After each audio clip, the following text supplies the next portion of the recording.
ખેડૂતોના ખેતરોમાં જે વીજ થાંભલાને લઈને વિવાદ ચાલી રહ્યો છે। થોડા દિવસ પહેલાં કૃષિ મંત્રી જીતુ વાઘાણીએ જાહેરાત કરી હતી, છતાં મોરબીના જેતપર ગામના ખેડૂતો આંદોલનના મૂડમાં જોવા મળ્યા છે। પાર્ટ 3 આંદોલનની શરૂઆત હવે આગામી દિવસોમાં થવાની છે। ખેડૂતોએ હુંકાર ભરતા શું કહ્યું, વિગતે વાત કરીએ। વૈષ્ણવજન તો તેને કહીએ જે પીડ પરાઈ જાનાને રે। દર્શક મિત્રો, નવજીવન ન્યૂઝમાં આપનું સ્વાગત છે। હું છું ફૈઝાન। જગતનો તાત ખેડૂત ખૂબ નારાજ છે સરકારથી, કેમ કે ખેડૂતોના ખેતરોમાં ખાનગી કંપનીઓ દ્વારા જે વીજ થાંભલા નાખવામાં આવી રહ્યા છે તેને લઈને ખેડૂતોમાં રોષ ભભૂકી ઉઠ્યો છે। આને લઈને મોરબીના જેતપર ગામ ખાતે થોડા દિવસ પહેલાં અમરનાથ ઉપવાસ પણ ખેડૂતો દ્વારા કરવામાં આવ્યા હતા। જોકે તેમની સમસ્યાનું નિરાકરણ નહોતું આવ્યું। થોડા દિવસ પહેલાં કૃષિ મંત્રી જીતુ વાઘાણીએ જાહેરાત કરી કે ખેડૂતોને તેમના જમીનના 2 ગણી રકમ ચૂકવવામાં આવશે, પરંતુ ખેડૂતો આ મામલે નારાજગી દર્શાવી રહ્યા છે ને કહી રહ્યા છે કે જેમ કેન્દ્ર સરકારનો કાયદો છે, રાજસ્થાન જેવા રાજ્યમાં 4 ગણું વળતર મળે છે, તો ગુજરાતમાં પણ આ પ્રકારનું વળતર આપવામાં આવે। ખેડૂતો હજી પણ આ વાતથી અસહમત છે ને મોરબીના જેતપર ગામે આંદોલન યથાવત જોવા મળી રહ્યું છે। ત્યારે એ ઉપવાસ છાવણીના દ્રશ્ય સામે આવ્યા છે કે જ્યાં જગતના તાત સરકાર પર બરોબરના વરસ્યા છે ને કહ્યું છે કે 2027માં આ સરકારને બતાવી દઈશું, ચૂંટણીનો બહિષ્કાર કરીશું અને જે નેતાઓ, મંત્રીઓ, ધારાસભ્યો ફરે છે તેમને ખેડૂતોની તાકાત દેખાડીશું। પહેલા સાંભળો શું કહી રહ્યા છે ખેડૂત। અરે હવે અમારે કઈ કામ નથી આપવાનું, તમારે અમારા ગામડામાં આવવાનું નથી, તમે તમારી ઘરે બેહો। ભાજપ ઊભી કરવા વાળા ગુજરાતના ખેડૂતો, ભાજપને સત્તામાં બેસાડવા વાળા ગુજરાતના ખેડૂતો, અરે હલકી ના ઢાંકણીમાં પાણી લઈને ડૂબી જાવ, તમે સત્તાને લાયક નથી। સાચું કે ખોટું? અને હરાવવા નથી, અને ઘર બાયણે નથી નીકળવા દેવા આપણે, ઘર બાયણે।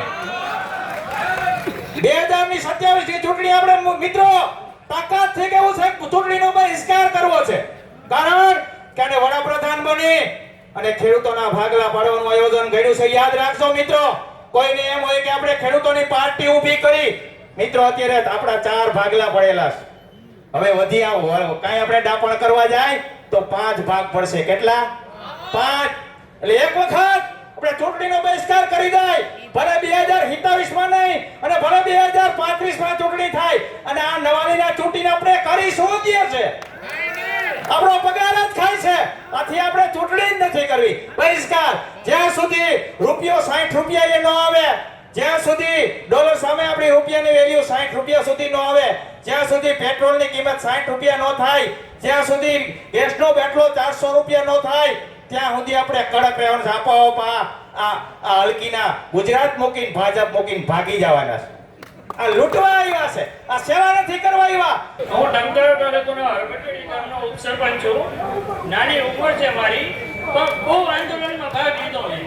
2015માં કપાસની રેલીમાં અમે અમદાવાદ ગયા હતા, પણ અહીંયા બધા સેટિંગ વાળા જ છે, કિસાન સંઘમાંથી ગયા હતા, બધા સેટિંગ કરે। અમે પત્રકાર કે તમે શું કરવા આવ્યા, પત્રકાર કે તમે શું કરવા આવ્યા, કે હમણાં પાછળ ઘણી સેટિંગ કરશે, એટલે કિસાન સંઘ વાળા છે, સેટિંગ વાળા છે। અને હમણાં કલેક્ટરે બધા સરપંચ, ઉપસરપંચને તાલુકાએ રવિવારે રાતે 9 વાગે બોલાવ્યા અમને, તો તમે શું કરશો કે બધા ખેડૂતોને સમજાવો। અને અમે બહિષ્કાર કર્યો, કોઈ ખેડૂતને નો એન્ટ્રી, તાલુકા પંચાયત અંદર કોઈ ખેડૂત આવ્યા નહોતા, અને અમે સરપંચ, ઉપસરપંચ ગયા હતા, અમે ખૂબ સાથ આપ્યો ટંકારા તાલુકાના ખેડૂતોએ, એ બદલ આભાર। અને હું કહું છું કે મેં 2022માં જેટકો કંપનીની લાઈન મેં અટકાવી હતી, નો ડ્યુ નહોતો આપ્યો, તોય છતાં મેં કલેક્ટરની સામે પ્રશ્ન કર્યો, મેં સાહેબ તમારો નો ડ્યુ હતો અને તમે મને હુકમ કરી દીધો કે ખેડૂતોને પૈસા વગર નો એન્ટ્રી કરવી, તોય પણ ઉપર તમારી ઉપરથી છે ઉપર જઈને કંપનીવાળા નાખી ગયા, તો એનું શું કરવાનું? મને કે બીજા દિવસે તમને 11 વાગે એને કલેક્ટર ઓફિસે આવી જાજો પ્રાંત અધિકારીને મળવા, પણ એ લોકો બધાય ગોળ રમત રમે, એની પાસે જવાબ નહોતો। કે આવડી મોટી સગવડ જે મેરેજમાં પણ જમવાનું ન હોય એવું અત્યારે અમને જમાડ્યું। અને બીજું સરકારને એ કહેવા માંગુ છું કે 182 આપણે બાગડ બિલાજી મૂક્યા છે ને ગાંધીનગર, એક બાગડ બિલો નથી આવ્યો।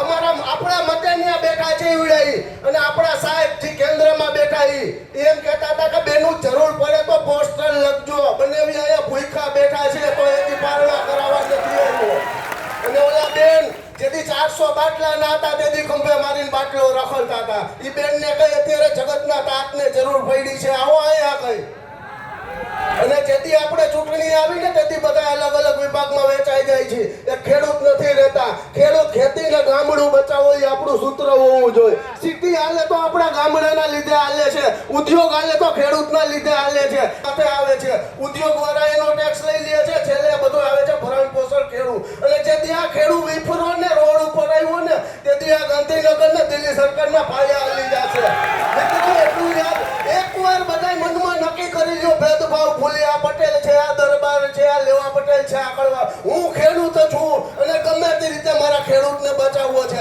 આટલું વિચારી લ્યો મનમાં તો 182 બાગડ બિલ આવે ન આવે ને તો મને કહેજો 2027 નજીક આવે છે આમને જજુમતું રહેવાનું છે આપણે એક વર્ષ જજુમો એટલે 5 વર્ષ આપણું પાણી ભરશે ભારત માતા કી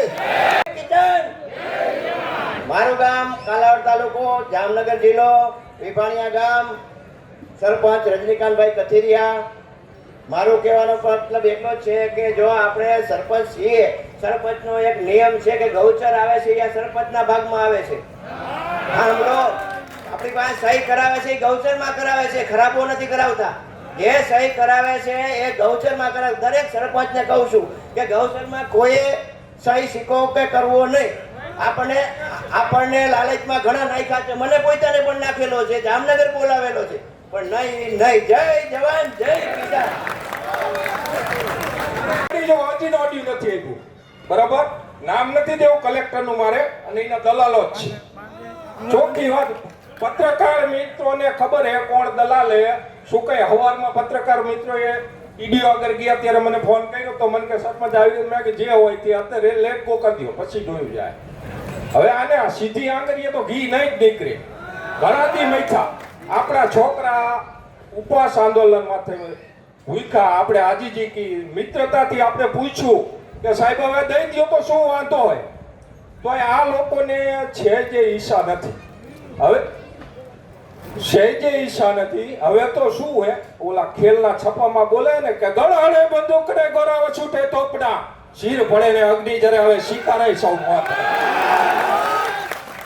આ કર્યા વિના હવે ખેડૂના દીકરાને છૂટ નથી ગમે એમ કરો તો આ નહીં માને હવે તો પછી 1994 ચીમનભાઈ પટેલ વખતે મારી ઉંમર નાની હતી અને તેથી ગાયું તું કે પાણી ગયું રે પાતાળ હો સરકાર પાણી રે ગયું રે પાતાળ રે તારી સરકારને ટકવા નહીં દઉં ખાતર થયું રે મોંઘું દાટ હો સરકાર ખાતર થયું રે મોંઘું દાટ રે તારી સરકારને ટકવા નહીં દઉં એમ ખેડૂત બોલે છે જય જવાન જે આપણે સાંભળ્યા હતા ખેડૂતો જે ઉપવાસ છાવણીમાં અલગ અલગ ગામોમાંથી આવ્યા હતા અને જે વીજ થાંભલા તેમના ખેતરોમાં નાખવામાં આવી રહ્યા છે તેને લઈને તેઓ રોષ પ્રગટ કરી રહ્યા છે.